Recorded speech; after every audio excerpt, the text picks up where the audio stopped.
11वें अध्याय का अब जो है पाठ शुरू होता है यहाँ से।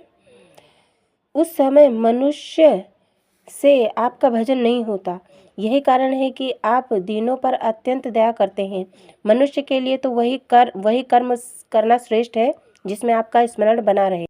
राज्य तथा संपत्ति पाने पर तो मनुष्य सुखों के कारण जगत पिता परमात्मा से स्नेह करना भूल जाता है। हे प्रभु, आप तो सबके ईश्वर हैं और आपको किसी का भी डर नहीं है। सूर्य एवं चंद्रमा भी आपके आज्ञा अनुसार दिन रात प्रकाश करते रहते हैं। यशोदा पर दयालु होकर आप अपनी इच्छा से ही उखल में बंद गए थे, अन्यथा ऐसा कौन सा जीवधारी है जो आपकी तरफ आंख उठाकर भी देख सके। जहाँ काल भी आपके डर से कांपने लगता है, वहाँ आप यशोदा की छड़ी से ही डर जाते थे। आपने अपने भक्तों को सुख देने के निमित्त ही संसार में अनेकों चरित्र किए हैं। मैं यही चाहती हूँ कि मेरी भक्ति सदैव आपके ही चरण कमलों में बनी रहे और हर समय आपका ही स्मरण करती रहूँ, जिससे मैं भी इस अपार संसार सागर से पार हो जाऊँ।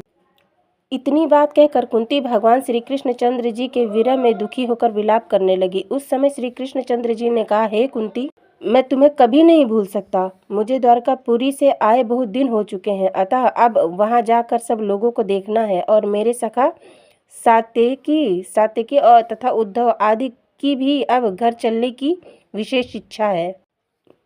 भगवान मुरली मनोहर के ऐसे वचन सुनकर धर्मराज युधिष्ठिर ने अर्जुन से कहा, हे भ्राता, तुम अपने दल एवं शूरवीरों के सहित श्री कृष्णचंद्र जी को द्वारका तक छोड़ आओ, क्योंकि इस महायुद्ध के कारण अनेक लोग हमसे शत्रुता मानते हैं।